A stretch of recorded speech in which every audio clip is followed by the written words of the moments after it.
Apocalypse au chapitre 15.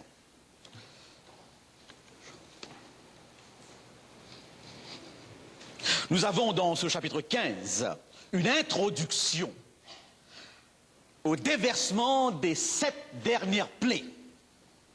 Le verset 1 nous dit « Puis je vis dans le ciel un autre signe grand et admirable, 7 anges qui tenaient 7 fléaux, les derniers, car par eux s'accomplit la colère de Dieu. » Lorsqu'il est question dans la Bible de la colère de Dieu, nous l'avons dit plusieurs fois, il est question du jugement final de Dieu, de la coupe de la colère de Dieu qui a débordé. Et je voudrais juste immédiatement ouvrir une parenthèse. D'une manière générale, on a la difficulté à s'imaginer que Dieu soit capable de déverser des choses aussi atroces. Et par rapport à une conception de l'amour que nous voulons toujours différencier ou distancer de la justice, eh bien, ce genre de description nous paraît gênant. Je vous rappelle une chose, et c'est important, que tous les jugements de Dieu dans l'Ancien Testament, qui sont des types du dernier jugement, ont été des jugements qui ont eu lieu après que Dieu ait poussé sa patience jusqu'à la dernière limite. Lorsqu'il dit à Abraham, tes descendants seront opprimés dans un pays étranger, il parle de l'Égypte, ils seront asservis par d'autres peuples. Je jugerai ces nations après combien de temps? 430 ans. Qui est capable de patienter 430 ans? Avant donc qu'il déverse son jugement, il patiente jusqu'à la limite. Et lorsqu'il dit détruisez tout, même l'enfant, c'est qu'il n'y a plus d'espoir, il n'y a plus rien à attendre. Je n'ai pas l'impression qu'on aurait pu attendre autant que nous autres. Si c'est nous qui étions à la direction de l'univers, depuis longtemps, on aurait réglé le problème. Donc n'oubliez pas cette perspective divine de patience qui va au-delà de la limite. Il faut vraiment que la coupe ait débordé pour que Dieu dise arrêtons le massacre, arrêtons le dégât. C'est un peu comme le chirurgien qui n'a aucune autre solution que d'enlever le bras cancéreux afin de sauver ce qui reste. Et alors, nous lisons à partir du verset 5, « Après cela, je regardai, et le temple du tabernacle du témoignage fut ouvert dans le ciel. Et les 7 anges qui tenaient les 7 fléaux sortirent du temple, revêtus d'un fin lin pur, éclatant, et ayant des ceintures d'or autour de la poitrine. Et l'un des 4 êtres vivants donna aux 7 anges 7 coupes d'or, pleines de la colère du Dieu qui vit au siècle des siècles. Et le temple fut rempli de fumée à cause de la gloire de Dieu et de sa puissance. Et personne ne pouvait entrer dans le temple jusqu'à ce que les 7 fléaux des 7 anges fussent accomplis. » Tous ceux qui sont habitués à l'Ancien Testament, eh bien, comprennent ce qui se passe ici. Le sanctuaire est rempli de fumée. En d'autres mots, l'activité principale s'arrête. Et l'activité principale dans le sanctuaire, c'est l'intercession de notre Seigneur Jésus-Christ. Ce temple envahi de fumée signifie tout simplement qu'il n'y a plus d'intercession, que la grâce a été épuisée, qu'il n'y a plus de grâce disponible, qu'il n'y a pas de deuxième chance, qu'il n'y a pas de rattrapage. Et dans la vision adventiste de 1844, il est là, il intercède.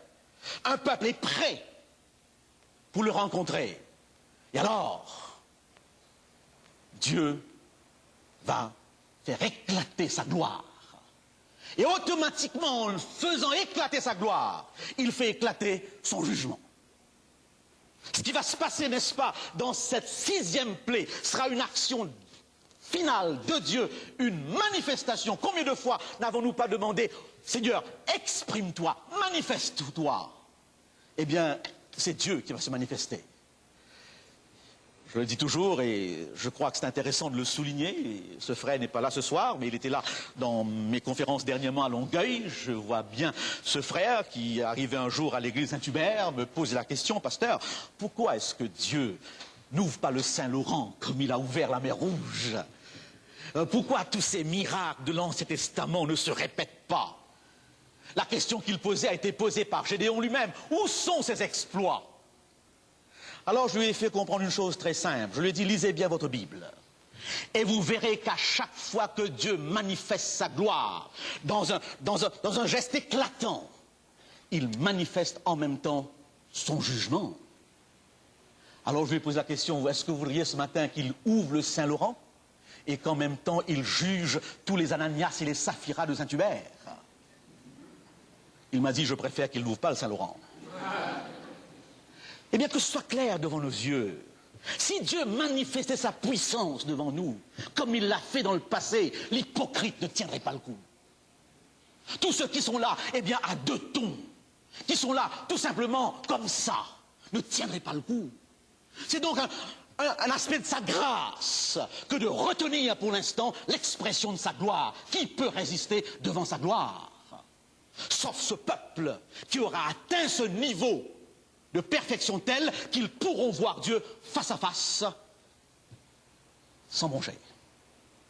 Eh bien, c'est la gloire de Dieu qui va se manifester dans cette dernière phase.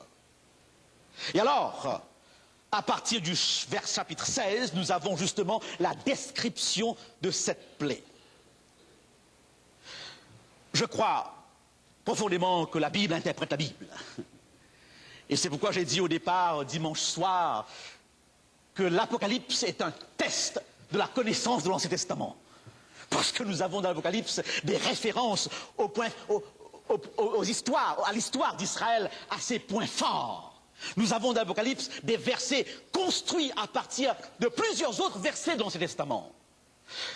L'arrière-plan historique du chapitre 16, c'est l'histoire d'Israël libéré d'Égypte, les 10 plaies qui s'abattent. Et nous retrouvons en effet dans ces 7 plaies de l'Apocalypse au moins 4 qui ressemblent aux plaies qui ont permis à Israël de sortir. Et cet événement est un événement marquant dans l'histoire d'Israël. C'est la grande libération, c'est l'exode. Mais elle n'était pas finale. Elle n'était qu'exode avant-coureur du dernier. Celui d'ici est l'exode final du peuple de Dieu. Universel cette fois-ci, non limité à un espace géographique. Petite remarque importante par rapport aux différentes interprétations. Dans le cadre de l'interprétation historique, qui est la nôtre, nous avons beaucoup de collègues évangéliques qui, malheureusement, à mon point de vue, à notre point de vue, se concentrent sur Israël. Vous savez que c'est une grosse discussion très intéressante. L'épître aux Romains parle du peuple d'Israël qui semble, aurait-il, aurait encore une chance. Mais là, il faudrait revoir cette interprétation. Et vous avez aujourd'hui plusieurs courants religieux qui pensent, n'est-ce pas, que toutes les prophéties au sujet d'Israël sont encore valables. Et c'est pour cette raison qu'à chaque fois que quelque chose se passe sur ce territoire, il y a un livre qui sort. À chaque fois. Et après la guerre du Golfe, les livres qui sont sortis sur la prophétie par rapport à Israël sont nombreux. Nous partons d'un principe très simple, que les prophéties de Dieu ont toujours été conditionnelles.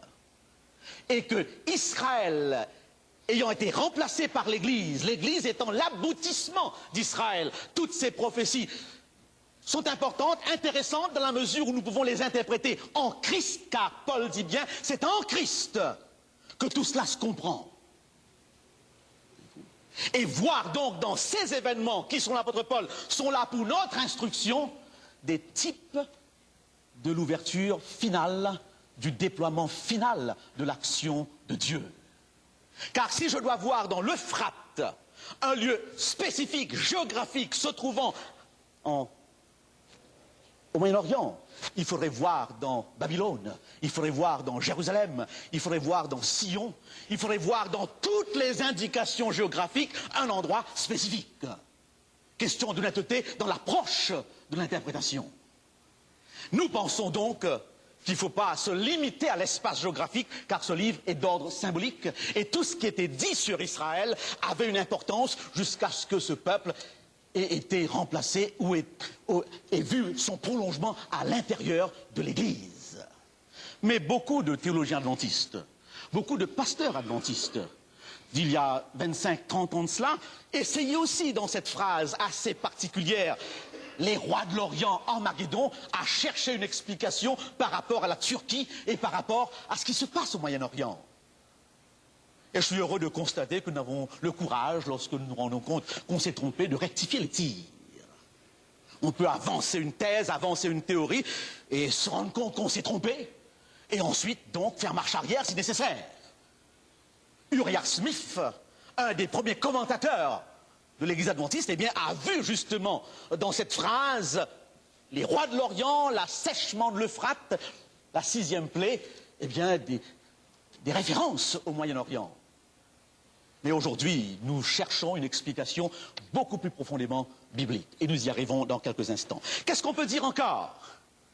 Je pourrais dire tout de suite, n'est-ce pas, que 25, 30 ans, 40 ans de cela, cette description apocalyptique des plaies paraissait tout à fait impensable, inimaginable.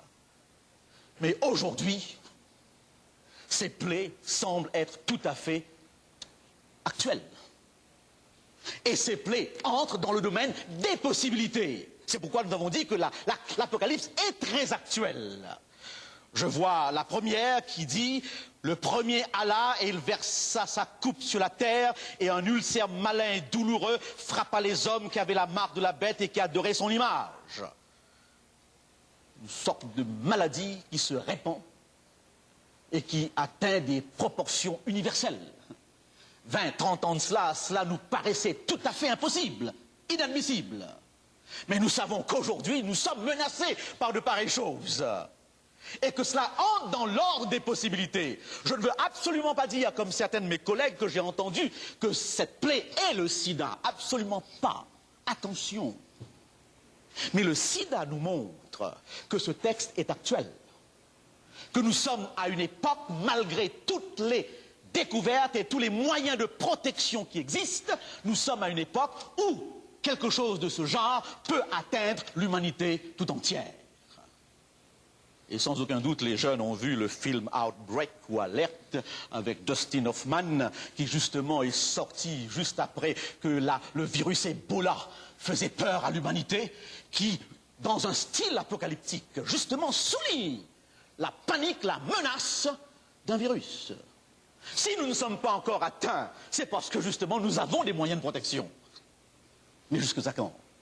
Eh bien donc, première plaie, tout à fait dans l'ordre de l'actualité actuelle. Sans vouloir dire que cette plaie existe, je n'identifie pas pour l'instant. Certains ont tout de suite vu, il y a quelques années de cela, le cancer. Je crois que là, c'est très dangereux. Nous sommes dans une période où le temps de grâce est terminé. Ces plaies s'abattent alors qu'il n'y a plus d'intercession. Et n'essayons pas donc de les identifier déjà. Mais la possibilité est là. Le second versa sa coupe dans la mer, elle devint du sang comme celui d'un mort, et tout être vivant mourut. Tout ce qui était dans la mer, pollution totale, pollution à la grandeur du monde. Encore, très actuel. Un des premiers livres qui soit sorti pour montrer la menace écologique est le livre de Gordon Draper Taylor en 1970 intitulé « Le jugement dernier ». Mais aujourd'hui, tout le monde est conscient de ce que signifie pollution des eaux. Et c'est même possible, n'est-ce pas, du point de vue militaire, que des fleuves soient pollués afin de dominer. Ce verset est aussi très actuel. Très actuel. Le troisième versa sa coupe dans les fleuves et dans les sources d'eau, et ils devinrent du sang. Donc même présentation, même présentation. Et je lis donc le verset 8, le quatrième versa sa coupe sur le soleil, et il lui fut donné de brûler les hommes par le feu. Une chaleur excessive. 20, 30 ans de cela, ça paraissait drôle. Mais aujourd'hui, chaque année, en période d'été, des dizaines de personnes meurent par rapport aux chaleurs excessives de la planète. L'année dernière, plus de 50 sont morts à New York. L'année d'avant, c'était en Grèce. Il semble que cette année, on a été épargné. Je ne dis pas que ce sont la réalisation de cette plaie. Mais je dis tout simplement que ce qui paraissait étrange est aujourd'hui tout à fait dans l'ordre des possibilités. Et ensuite, Le cinquième verse sa coupe sur le trône de la bête et son royaume fut couvert de ténèbres et les hommes se mordaient la langue de douleur. Et ils blasphémaient Dieu à cause de leur douleur et de leurs ulcères et ils ne se repentirent pas de leurs œuvres. Et cette plaie a été une des plaies d'Égypte, l'obscurité totale. Relevons un point très important. À chaque fois, en 2 reprises, il est dit « ils ne se repentirent pas ». Pourquoi est-ce qu'ils ne se repentent pas? Ils ne peuvent plus se repentir. Pourquoi est-ce qu'ils ne peuvent plus se repentir? Car l'instrument de la repentance, c'est l'esprit. Il vous convaincra de péché, de justice et de jugement. Sans l'esprit, il n'y a pas de possibilité pour l'homme de revenir vers Dieu. C'est lui qui vous convaincra de péché, de justice et de jugement. Le refus de l'esprit, c'est le refus de la conversion. C'est le refus d'être touché par la grâce de Dieu. Et rester dans cette condition, c'est l'aboutissement automatique du péché contre l'esprit. Le péché contre l'esprit n'est pas un péché, c'est une attitude d'obstination, de refus systématique.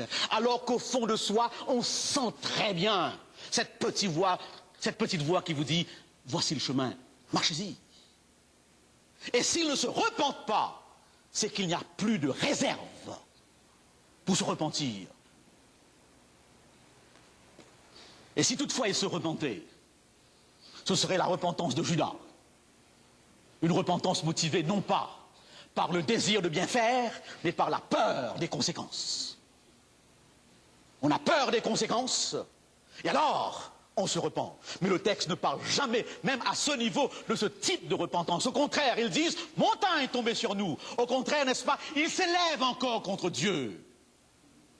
Et dans la vision adventiste de l'histoire, cette fois-ci en nous basant sur la tragédie des siècles, ils mettront tout le blâme sur le peuple de Dieu fidèle.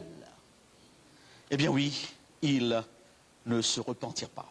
Alors, le verset 12, qui nous préoccupe maintenant, le 6e verse à sa coupe sur le grand fleuve l'Euphrate, et son eau tarit, afin que le chemin des rois venant de l'Orient fût préparé. Parce qu'il est question de l'Euphrate, parce qu'il est question de l'Orient, ce verset a orienté beaucoup de commentateurs, même plusieurs parmi nous, vers un événement au Moyen-Orient qui serait le point de déclenchement de la guerre définitive et finale. Et certains ont même vu le pétrole comme l'enjeu de cela. Je ne pense pas que nous devons aller jusqu'à ce point. Si nous restons fidèles à l'interprétation biblique, et si nous cherchons dans l'arrière-plan historique la signification, ce verset ne sera pas mystérieux à comprendre. Babylone était l'ennemi de Dieu et l'oppresseur d'Israël. L'Euphrate faisait partie intégrante de Babylone, et en la protégeant à la manière d'un mur, donc était également hostile à Israël. Avec la guerre d'Irak, vous avez tous vu à la télévision, le fleuve l'Euphrate. Et c'est difficile de croire qu'une bataille universelle puisse avoir lieu sur les bords d'un tel fleuve. L'assèchement de l'Euphrate annonçait le jugement de Dieu sur Babylone et provoquait sa chute soudaine. Il représentait donc la préparation à la délivrance d'Israël. Dans l'expérience d'Israël, par rapport à l'exil babylonien, l'assèchement de l'Euphrate va représenter ce secours qui vient d'en haut et qui fait, n'est-ce pas, que Babylone soit démantelée. Et Daniel, aussi bien que d'autres prophètes, en avait parlé. Lisez avec moi quelques textes, si vous le voulez bien. Nous tournons dans Ésaïe au chapitre 41. Ésaïe au chapitre 41.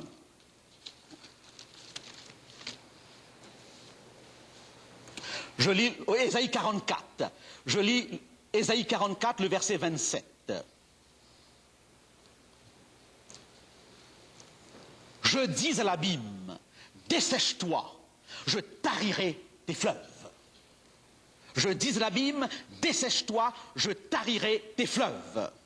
Lisons dans Jérémie 51, 36. Jérémie 51, 36.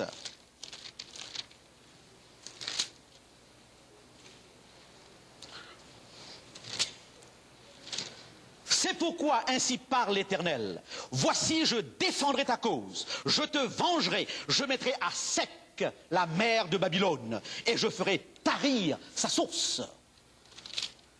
Jérémie, chapitre 50, verset 38.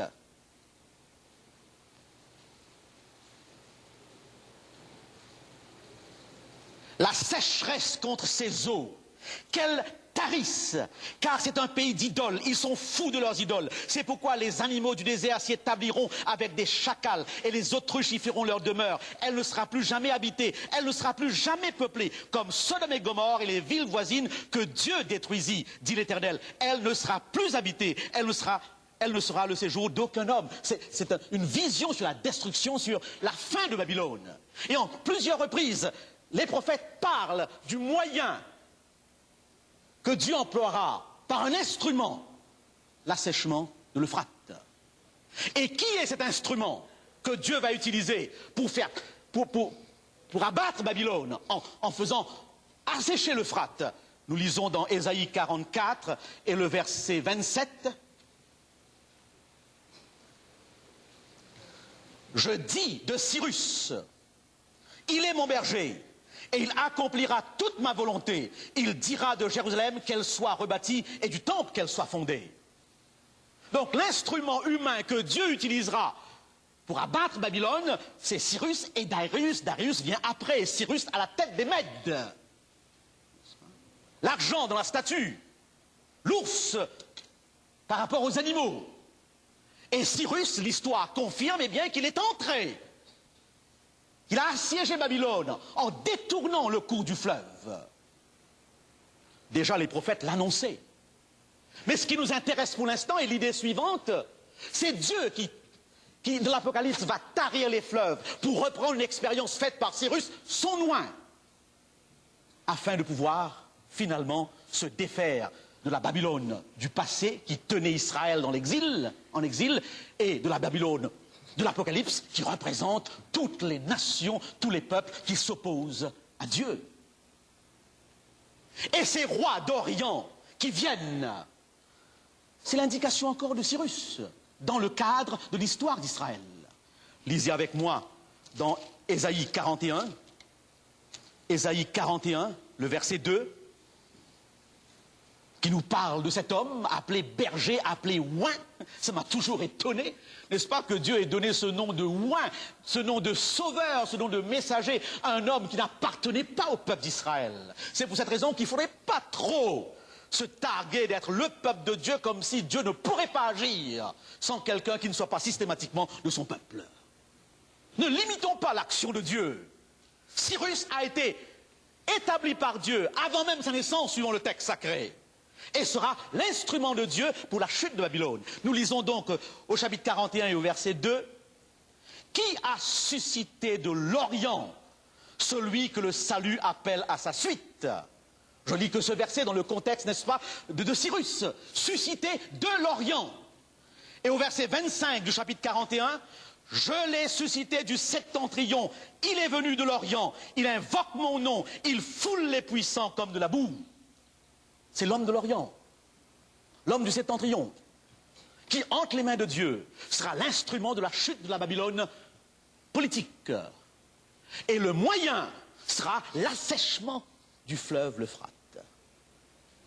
Et Dieu a passé par ce moyen plusieurs fois. Il a asséché la mer Rouge, il a asséché le Jourdain. Et à chaque fois qu'il utilisait, n'est-ce pas, ce moyen, cette intervention, c'était toujours pour délivrer son peuple. Toujours pour manifester sa grandeur à l'égard de son peuple. Et son peuple ici, c'est ce reste fidèle, Daniel et Israël fidèle, dans le cadre de l'Ancien Testament. Et je vous rappelle que si vous lisez attentivement le texte, vous verrez que le roi d'Israël, lui, avait apostasié. Que le roi d'Israël, Joachim, eh bien lui, avait abandonné son Dieu. Alors que ces jeunes de 17-18 ans restaient fidèles et ne se laissaient absolument pas impressionner par leur entourage et par le fait que leur chef avait lui abandonné. Il y a donc ce reste fidèle qui a été protégé, qui a été sauvé du temps de la Babylone ancienne et qui sera aussi protégé à cette heure finale où les plaies de Dieu se déversent. Alors très rapidement et très simplement, cette plaie annonce l'intervention de Dieu. C'est Dieu qui assèche afin de permettre au roi d'Orient d'agir. Et Cyrus est ce roi d'Orient dans le cadre de l'Ancien Testament et dans le cadre du retour du Christ. Ce n'est que le Christ lui-même et son armée. Comme l'éclair part de l'Orient à l'Occident. L'étoile qui vient de l'Orient. Et je vous rappelle donc que nous restons là dans la typologie biblique. Nous restons fidèles à l'histoire qui donne cette explication. Et je pense que tous ces premiers chrétiens qui connaissaient cette histoire n'ont pas eu de difficulté à comprendre ici. Peut-être dans un premier temps par rapport à l'Empire romain, il m'est difficile de vous dire comment l'ont-ils envisagé, mais c'était clair et net que Dieu vient et permet à cette Babylone qui s'est toujours opposée à elle d'être enfin détruite. Et alors, le texte continue et nous arrivons à la deuxième grosse difficulté. Apocalypse au chapitre 16, eh bien il est dit ici, à partir du verset 14, du verset 16, lisons le verset 13 à 16. Et je vis sortir de la bouche du dragon, de la bouche de la bête, de la bouche du faux prophète, 3 esprits impurs, semblables à des grenouilles, car ce sont des esprits de démons qui font des prodiges et qui vont vers les rois de toute la terre, afin de les rassembler pour le combat du grand jour du Dieu Tout-Puissant. Voici, je viens bientôt comme un voleur, heureux celui qui veille et qui garde ses vêtements, afin qu'il ne marche pas nu et qu'on ne voit pas sa honte. Ils les rassemblèrent dans le lieu appelé en hébreu Armageddon. C'est une coalition religieuse. Les bêtes ont une dimension religieuse. C'est une coalition politique et religieuse. Et une coalition politique et religieuse agrémentée, provoquée par ici des esprits impurs. Donc, tout l'univers, sous son aspect obscur, est ici ensemble pour cette dernière guerre. Peut-être que nous n'avons pas le temps de faire une conférence sur cette troisième vague qui déferle sur le monde depuis un certain temps, le nouvel âge, avec toutes ces théories qui partent d'un principe, le principe de l'immortalité de l'âme, le principe du spiritisme, sous différentes couleurs, sous différentes formes. Et nous pensons que cet élément jouera un grand rôle à ce niveau. Eh bien oui, verset donc 16, ils les rassemblèrent dans le lieu appelé en hébreu Armageddon. Je vous dirai en toute franchise et très vite, très rapidement, que c'est un mot hébreu. Et là, on ne donne pas l'équivalent grec. L'Apocalypse est écrit en grec. C'est en hébreu que ce mot existe. Et jusqu'à maintenant, personne n'a pu déchiffrer ce mot hébreu. Jusqu'à maintenant, cette expression Armageddon demeure insoluble. Donc, ce qui veut dire que c'est même pas la peine de vouloir l'identifier. Non, jusqu'à maintenant, toutes les recherches n'aboutissent pas et on ne sait pas de quoi exactement j'en parlais. On a cherché des équivalences. Et l'équivalence la plus proche est montagne de Megiddo. On a vu dans Armageddon, Mageddon, Megiddo. Et d'une manière générale, tous les commentateurs, d'un bord comme de l'autre, interprétant ces événements comme étant en rapport avec le passé, ou d'autres interprétant comme en rapport avec l'avenir, se limitent à l'expression montagne de Megiddo. Mais le problème, c'est qu'il n'y a aucune montagne de Megiddo. On peut chercher dans la Bible une montagne appelée Megiddo, il n'y a pas. Il y a une vallée de Megiddo. Il y a un espace, un territoire appelé Megiddo où plusieurs batailles d'Israël ont eu lieu. Et on pourrait croire qu'ici, Jean, sous l'inspiration, rappelle un événement justement qui était le prototype de la fin des temps. Nous avons 2 descriptions apocalyptiques dans l'Ancien Testament qui correspondent un petit peu à ce qui est dit ici. La description de Joël où il est dit que Dieu rassemble pour le jugement des nations les peuples entiers dans la vallée de Josaphat. Et dans cette vallée de Josaphat, Dieu entre en procès avec les nations. Une traduction moderne emploiera l'expression « la vallée du verdict ». Mais nous avons un autre récit où cette fois-ci, nous retrouvons pratiquement les mêmes éléments qui auraient pu inspirer ce texte. Tournez avec moi dans le livre des Juges. Juges, au chapitre 5, passage très intéressant et très actuel qui nous montre comment Dieu parfois devance les hommes dans leur comportement, dans leur façon de faire, dans leurs idées. Nous avons là une femme juge, Déborah. Notre société a pris beaucoup de temps pour établir des femmes juges. Il y a très peu de pays, n'est-ce pas, même occidentaux, qui ont des femmes juges. Bien sûr que le juge de l'époque n'était pas le juge d'aujourd'hui, mais qu'il y avait une dimension légale. Eh bien, Déborah est juge en Israël, parce que Israël est menacé par Sisera.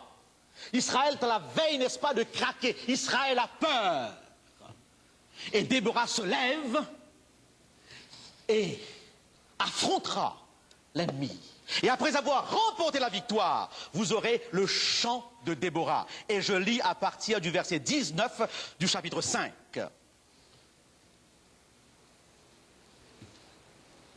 Juge 5, verset 19. Les rois vinrent, ils combattirent.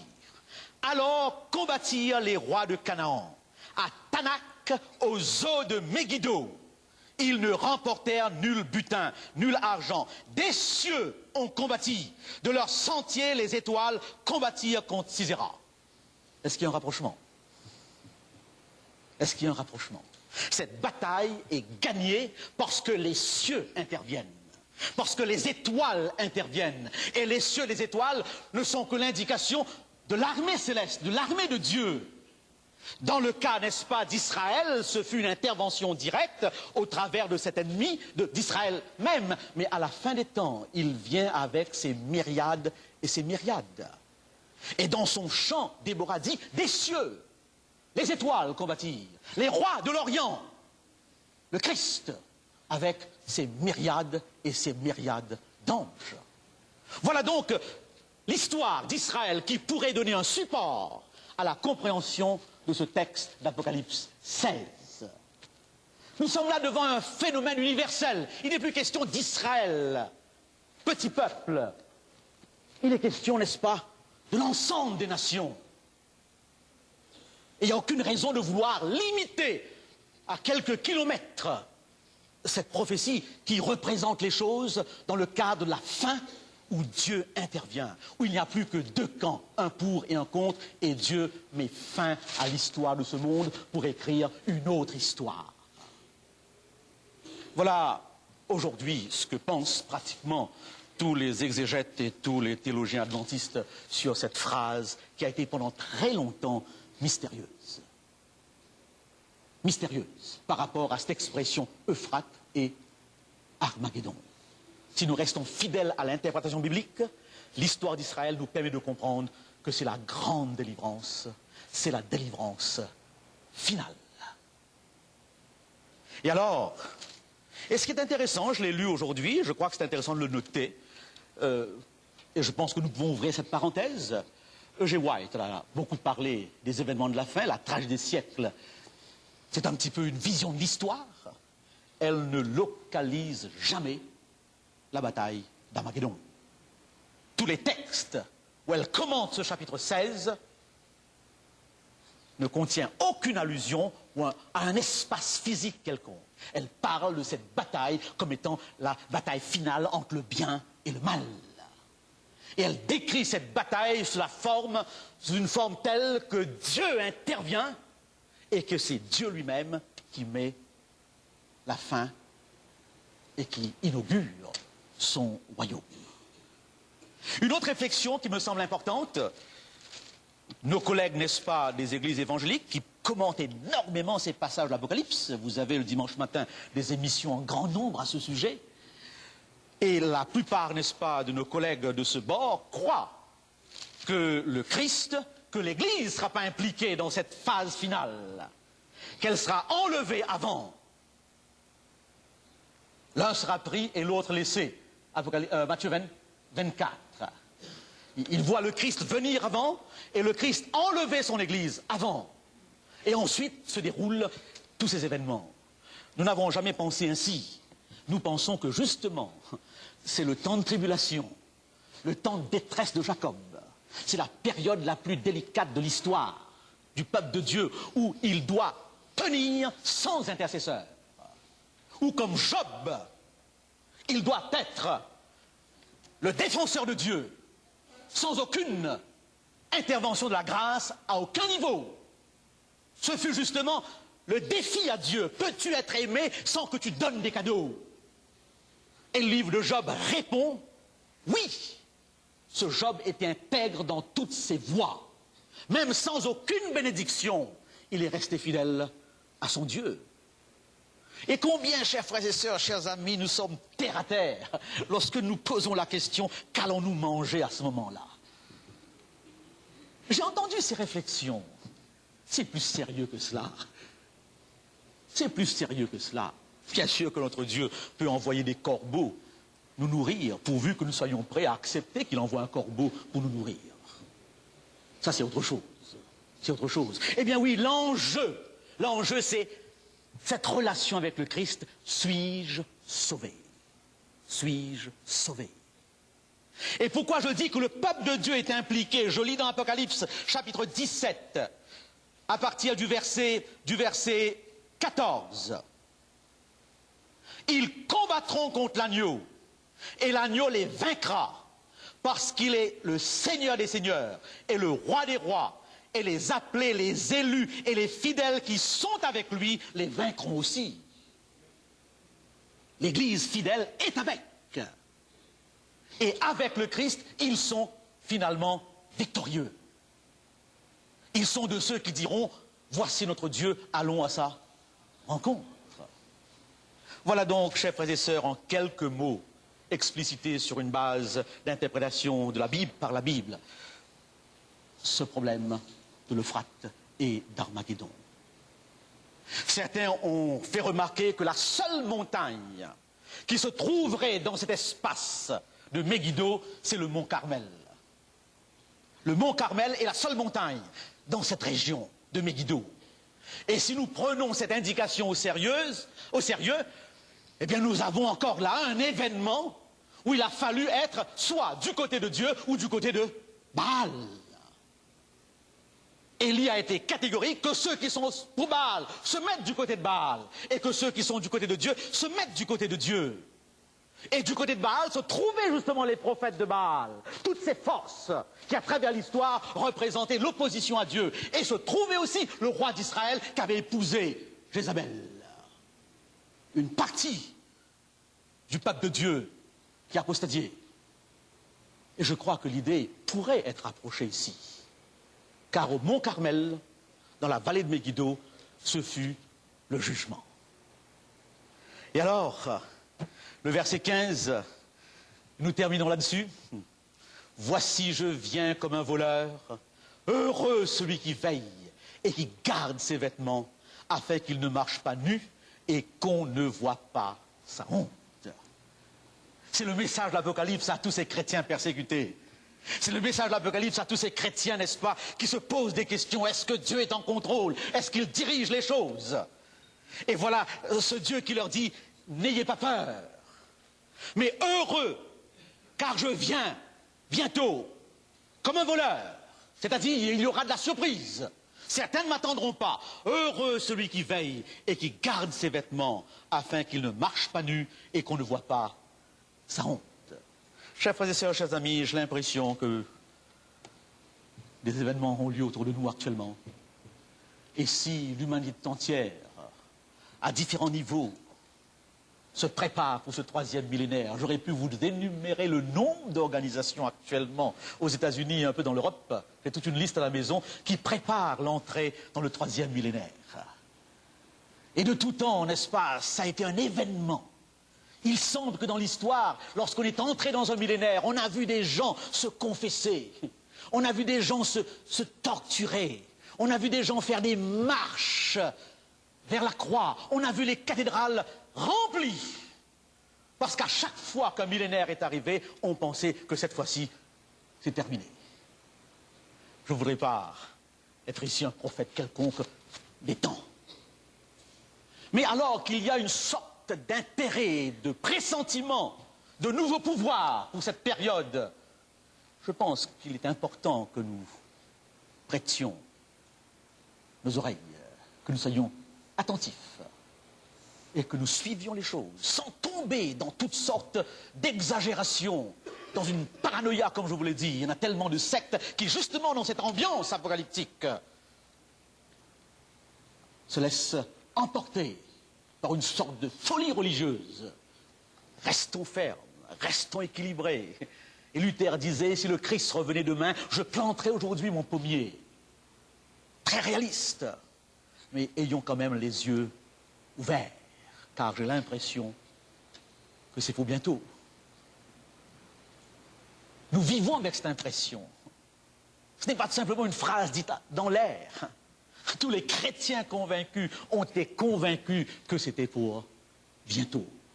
Et la prophétie, l'histoire, dans notre vision des choses, a justement comme objectif principal de permettre que nous soyons prêts lorsque l'événement aura lieu. Ne diminuons pas l'impact de ce livre.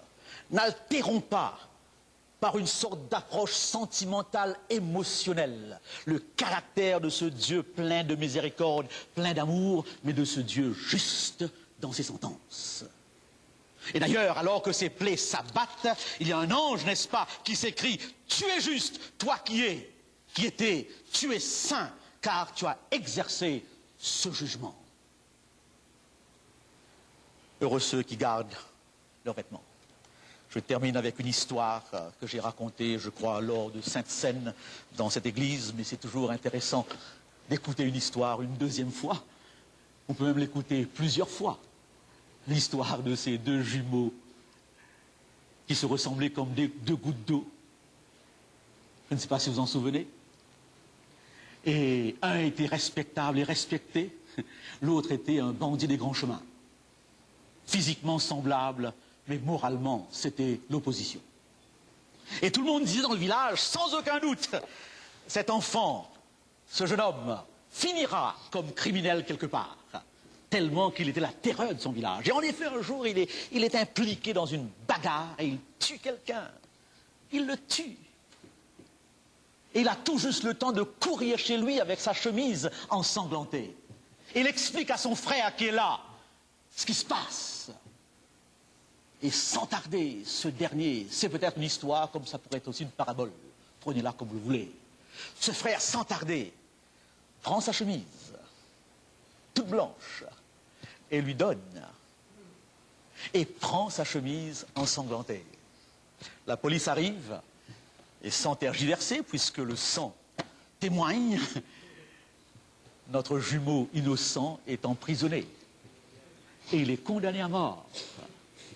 Et alors, avant de mourir, on lui pose la question, est-ce que tu aurais une dernière parole pour quelqu'un que tu aimes? Il a dit oui.